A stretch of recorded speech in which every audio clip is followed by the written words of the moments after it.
Bonjour à tous les amis, bienvenue dans cette AGP. C'est pas l'AFP, c'est l'AGP, ouais, parce que l'AFP, apparemment, ils ont démissionné, ils ont plus du tout de déontologie, plus du tout.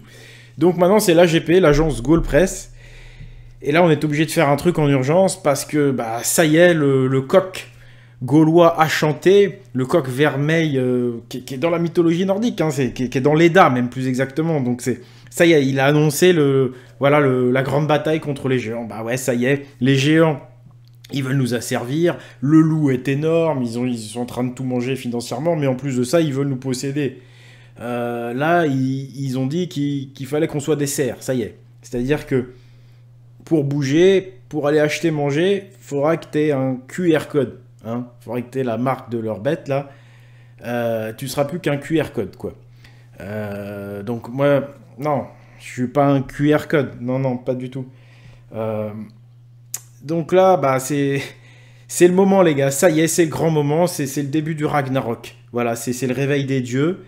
Et pour aller avec la dernière vidéo que j'ai fait sur QR code et l'autre vidéo, le port du masque est une prophétie monothéiste autoréalisée.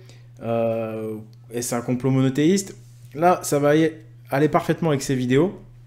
Parce que vous allez voir que les monothéistes ont des privilèges effarants. En fait, les monothéistes sont en train de devenir une catégorie d'individus au-dessus des autres, avec des privilèges, avec plus de droits. Et nous, donc c'est vraiment l'apartheid, j'ai envie de dire, et nous, on est vraiment en train de devenir des païens, des sous-merdes. Parce que face à cette marque, ce QR code qu'on nous demande, face à ce pass, je dirais pas sanitaire, c'est plutôt le pass dessert, hein, parce qu'on devient dessert avec ce pass, on est totalement dépendant de leur bon vouloir, parce que ce QR code, ils peuvent le désactiver quand ils veulent, ils peuvent te redemander des exigences toujours plus liberticides s'ils le veulent, à chaque fois. Hein. Donc c'est vraiment le pass dessert. Les serfs. Et bah eux, les monothéistes, non. C'est pas grave s'ils n'ont pas ce pass, parce que les lieux de culte ne sont pas concernés. Les églises, les synagogues, les mosquées, tu peux y aller. Il n'y a aucune restriction, pas de passe sanitaire et même pas de restriction de nombre de personnes. Regardez. Et pourquoi? Bah parce que les lieux de culte bénéficient d'une protection constitutionnelle. Ils ne sont pas concernés par le pass sanitaire. Pardon.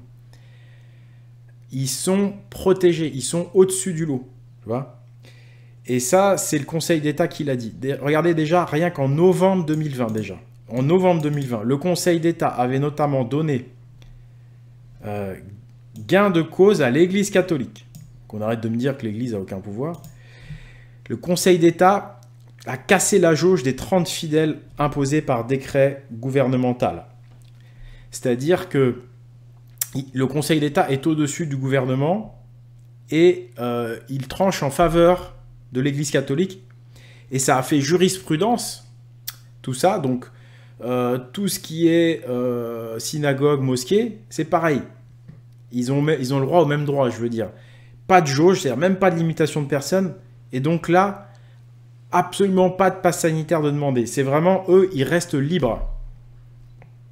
Parce que le Conseil d'État, figurez-vous, qu'eux, ils défendent à mort les monothéistes. On les appelle d'ailleurs les sages du palais royal. Donc le Conseil d'État reconnaît que les activités qui sont exercées dans les lieux de culte ne sont pas de même nature que les autres lieux. Et ils estiment que les libertés fondamentales qui sont en jeu ne sont pas les mêmes. Voilà, donc ils estiment que la liberté d'aller prier dans une mosquée ou autre, c'est plus important que la liberté d'aller acheter à manger dans un supermarché. C'est ça, les amis. Ah, on en est là. Le pass pour cerf, c'est ça. Si t'as pas ton QR code, hein, si t'as pas ta marque, tu peux pas aller acheter à manger. Par contre, si tu fais partie des grandes sectes monothéistes, là, jamais de la vie. Tu rentres comme tu veux. Vous pourrez rentrer à 50, à 100, à 200. T'étais emmerdé pour ton mariage, ils veulent limiter à 50 personnes pour te casser les couilles. Dans une église, ils peuvent rentrer à 150, c'est pas un problème, tu vois. Donc, on imagine, on voit, c'est même pas on imagine, on voit bien que le Conseil d'État, il obéit à qui? Qui c'est qui contrôle le Conseil d'État? Voilà, donc ils te le disent, hein, et ils reconnaissent qu'on nous enlève des libertés fondamentales depuis 1 an et demi. Les libertés fondamentales qui sont en jeu ne sont pas les mêmes. La liberté de culte dispose d'un statut à part et exige une protection plus exigeante que les autres libertés d'expression. C'est-à-dire que la liberté de prier est supérieure à la liberté de parler. La liberté d'expression, c'est de la merde. Par contre, avoir le droit de faire sa prière dans l'église, à la synagogue ou à la mosquée, au-dessus, c'est le soleil, tu peux pas tester.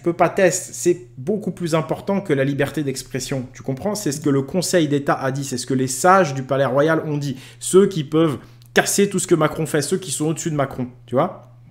Il faut savoir que déjà au début de la crise sanitaire, en mai 2020, donc dès le départ, déjà le Conseil d'État, on va dire le Conseil monothéiste, on va l'appeler comme ça plutôt, je crois, hein, le Conseil abrahamique, avait ordonné au gouvernement de lever l'interdiction générale et absolue des célébrations dans les lieux de culte.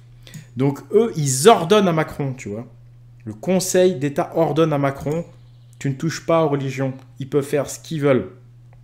Alors évidemment, s'ils ont autant de pouvoir, autant de droits, ces religions, on imagine qu'ils vont sûrement trouver des alternatives pour être fournis en nourriture ou autre.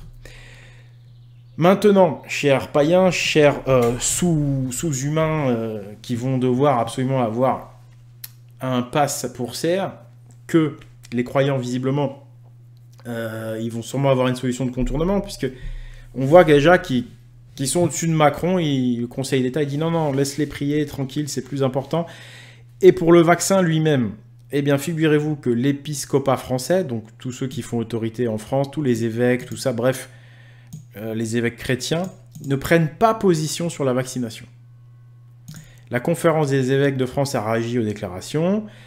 Ils disent bien les lieux de culte, il n'y aura pas de passe sanitaire. Et ils disent ensuite, ils appellent les catholiques à entrer dans cette perspective en prenant leurs propres responsabilités vis-à-vis du vaccin. Donc les catholiques doivent prendre leurs propres responsabilités vis-à-vis du vaccin, c'est clair. Donc eux, ils ont en fait la liberté de se vacciner ou pas. Que nous, non. Voilà. Si les évêques de France disent ça, bah, c'est que voilà, ils vont forcément avoir des alternatives. Enfin, on voit bien que ça se passe pas du tout pareil. Il y a deux poids, deux mesures, il y a deux mondes en fait. Il y a le monde des païens, le monde des athées, des futurs serfs en fait. Il faut être vacciné, il faut le pass sanitaire si tu veux bouffer. Et puis il y a les monothéistes, eux ils sont au-dessus de tout ça. Parce que tu vois, le Conseil d'État, il est au-dessus de Macron. Et apparemment le Conseil d'État, il est à eux quoi, tu vois. Voilà, donc... Alors évidemment, il y en a, ils vont me dire, le pape François, lui, il a dit vaccinez-vous. Bah oui, mais évidemment, mais le pape François, ça c'est justement pour pas faire tâche, pour pas que j'allais dire les goïs, mais bon, c'est surtout les païens, pour pas que les mécréants s'aperçoivent de la combine, quoi. Faut quand même pas que ce soit trop grillé non plus, tu vois, la manipulation. Donc évidemment, François, il va dire vaccinez-vous, c'est lui qui passe à TF1 partout. Du coup, les moutons vous disent ah bah ouais, bah même les chrétiens, tout le monde. Et en fait, non. En fait, c'est dans le dos que ça se passe, tu vois. En fait, non. Quand tu es sur le territoire français, que tu vas à l'église, machin, on te dit autre chose. On te dit non, tu prends ta responsabilité, tu te vaccines ou pas. Et d'ailleurs, tu peux venir, il n'y a pas de passe et tout. Que toi, tu vas vouloir aller boire un café, vouloir acheter à manger pour tes gosses, va falloir que tu présentes la marque de la bête, hein, qui permettra pour eux, en plus, de les croyants, de se dire, bah oui, effectivement, notre texte était bon, c'est bel et bien des esclaves. Ça va leur donner une légitimité morale sur nous. Ils vont se dire, vous avez vu, ils ont pris la marque de la bête, ah, ça leur apprendra, ils n'ont pas lu la Bible. Ah bah effectivement, ils vont aller en enfer, donc vu qu'ils vont en enfer, ils sont inférieurs. Voilà. C'est une mise en esclavage avec la complicité des monothéistes. Certains sont conscients, complètement conscients de tout ce que je vous dis là. Il y en a d'autres qui sont peut-être un peu naïfs, qui croient vraiment que Dieu va revenir et tout ça. Mais la majorité, ils savent très bien que c'est du pipeau. Regardez la vidéo QR code, regardez la vidéo sur le port du masque et en fait le fait de couvrir sa bouche qui veut dire publier un jeûne qui est un rituel chrétien et juif aussi. Et il y a des traces dans l'islam de se couvrir le nez qui veut dire en fait qu'on publie un jeûne qui veut dire que Dieu va revenir, que c'est la fin des temps, etc. C'est un signe religieux pour eux, c'est entre eux, tu vois, ils se font des clins d'œil. Ouais, allez, on met le masque. C'est pour ça que par contre les catholiques disent porter le masque, parce que ça veut dire je publie un jeûne. C'est dans Joël, hein, je rappelle dans la Bible Joël. Ça veut dire c'est l'apocalypse. Donc ils sont en train de réaliser leur apocalypse, là, tout ce petit beau monde. Et ils sont en train de créer une société surtout inégalitaire et fasciste. Autre preuve de leur immense pouvoir, pour terminer, parce que faut pas que ça dure trop longtemps, les vidéos. Pour tous ceux, évidemment, alors j'entends déjà ceux qui ont été lavés du cerveau par toute la pseudo-opposition, la pseudo-résistance née de Soral et continuée par Trotta et compagnie, par Crèvecoeur et tout ce beau monde, qui veulent nous faire croire que non, mais c'est les méchants sionistes, si vous voulez vous opposer à eux, devenez chrétiens, devenez musulmans. Bon, là on a vu déjà qu'ils étaient tous au-dessus. Et là on voit bien, encore une fois, regardez, que tout ça c'est la même histoire, c'est une mise en scène, hein. Ils se font la guéguerre sioniste contre chrétiens, en fait. Voilà, le pape et la plupart des chrétiens sont sionistes de toute façon. Tout ça c'est des conneries en fait. On voit bien à Berlin un lieu de culte unique pour les chrétiens, les musulmans et les juifs, tout simplement parce qu'ils ont le même Dieu, ils ont le même projet, c'est eux qui sont en train de dérouler leur projet, c'est eux qui contrôlent la franc-maçonnerie, je l'ai déjà démontré, je le remontrerai si vous voulez, sinon regardez la vidéo que j'ai faite fin d'année dernière. Voilà, un temps pour les trois religions du Dieu unique, intolérant et esclavagiste. Regardez la vidéo de Majidou Kacha pour voir comment l'islam est une religion esclavagiste. Le christianisme, il n'y a pas besoin de le démontrer. Le christianisme, c'est le servage, mais il a aussi participé à la traite des païens. Et heureusement que les Vikings sont arrivés pour arrêter tout ça. Bref, un lieu de paix et de sécurité. 47 millions d'euros, voilà, donc c'est ça aussi que je voulais vous montrer. Il y a le pouvoir est derrière. Le pouvoir, il est là, c'est eux. Regardez 47 millions d'euros. Musulmans, juifs, chrétiens, machin. Toutes les guerres que vous allez me dire, ouais, au Moyen-Orient, des chrétiens qui sont tués par des musulmans, des juifs tués par des musulmans, tout ça, c'est malheureux à dire. Mais pour moi, ça reste loin d'ici. C'est un peu, j'ai envie de dire, malheureusement, c'est bête, mais je crois que c'est de la mise en scène. Je crois que c'est de la mise en scène pour vous duper, pour vous faire croire à une alternative, pour vous enfermer dans un game, exactement comme il y avait le game de la République. Tu avais l'UMP, le PS, la gauche, la droite, le parti machin, le parti truc. Ils s'insultent entre eux, mais en fait, on voit bien que dans les vrais moments importants, ils sont tous d'accord. Hein. Ils disent « Ah, parti extrême droite, t'es pas dans le front républicain. » En fait, c'est juste une alternative.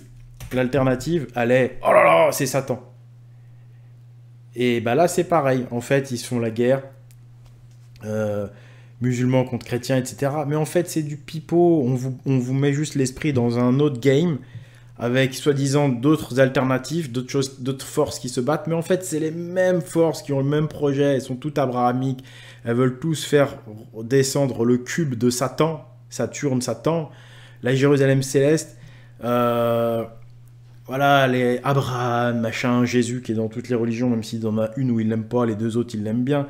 C'est pareil, c'est pour faire un opposant, pour faire genre, ah ouais, il y a du fight, ah ouais, moi je suis pour eux, non, moi je suis pour eux. C'est pour vous rentrer dans un game, mais c'est du fake. La vraie opposition, c'est Odin, et la France est le pays d'Odin, c'est ce que je vais vous montrer dans les prochains pays, et c'est hallucinant, mais c'est pour ça que je suis heureux en même temps, c'est parce que je vais avoir le plaisir de vous annoncer le retour d'Odin, le retour des dieux.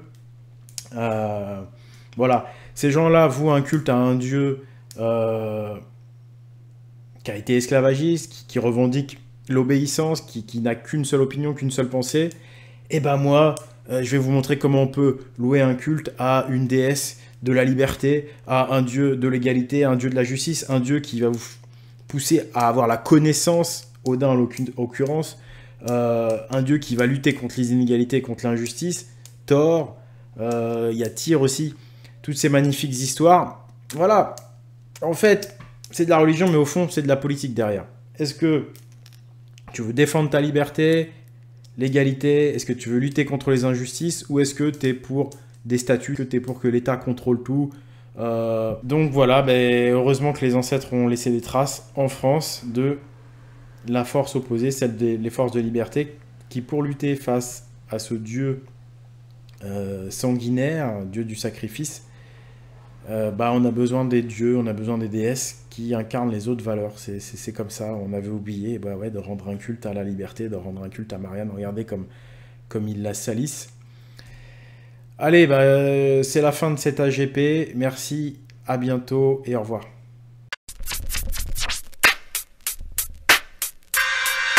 Au revoir!